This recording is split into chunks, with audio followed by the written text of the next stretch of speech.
నెల్లూరు జిల్లా బుచ్చిరెడ్డిపాలెం మండలం మినగల్లు గ్రామంలో గడప గడపకు మన ప్రభుత్వం కార్యక్రమంలో కోవూరు ఎమ్మెల్యే నల్లపరెడ్డి ప్రసన్న కుమార్ రెడ్డి పాల్గొన్నారు.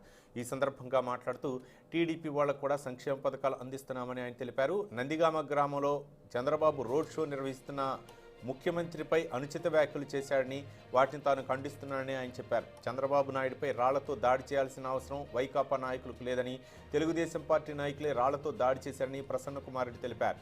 నాటకాల నాయుడు మా చంద్రబాబు నాయుడు, నువ్వే నాటకాల రాయుడివి చంద్రబాబు, నువ్వు నీ కొడుకు నీ తండ్రి కలిసి వచ్చిన జగన్మోహన్ రెడ్డిని ఏమీ చేయలేరని హెచ్చరించారు.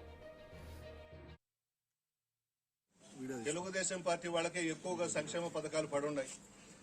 నేను దాదాపు 29 సచివాలయాలు తిరిగాను. 29 సచివాలయాల్లో చాలా దగ్గరలో అన్ని పార్టీల వాళ్ళకు కూడా సంక్షేమ పథకాలు పడ్డాయి. ఈ రోజు ఈ గ్రామంకి వస్తే ఈ బాలు సుజాతమ్మ అనే కుటుంబం తెలుగుదేశం పార్టీ, వాళ్ళ ఇంట్లో పెన్షన్ ఇస్తున్నాము, ఆసరా వచ్చింది, పావలా వడ్డీ వచ్చింది, 1,19,000 ఆ ఇంట్లో ఇచ్చున్నాం. ఈ రోజు నేను వస్తున్నానని తాళం వేసుకొని వెళ్ళిపోయినారు బయటకి, ఊర్లో ఉండకుండా. ఇది జగన్మోహన్ రెడ్డి గారి సత్తా అన్నా, గౌరవం అన్నా, నిజాయితీ అన్నా, మాట మీద నిలబడే వ్యక్తి అంటే జగన్మోహన్ రెడ్డి గారు.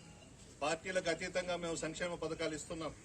ఈ రోజు ఒక్కొక్క గ్రామంలో 3 లక్షల నుంచి 6 లక్షల దాకా కూడా తెలుగుదేశం పార్టీ వాళ్ళు లబ్ధి పొందున్నారు. చాలా గ్రామాల్లో ఎక్కడా కూడా మేము పార్టీలు చూడడంలా, పార్టీలకు అతీతంగా ఒక్కటే చెప్పారు జగన్మోహన్ రెడ్డి గారు, మా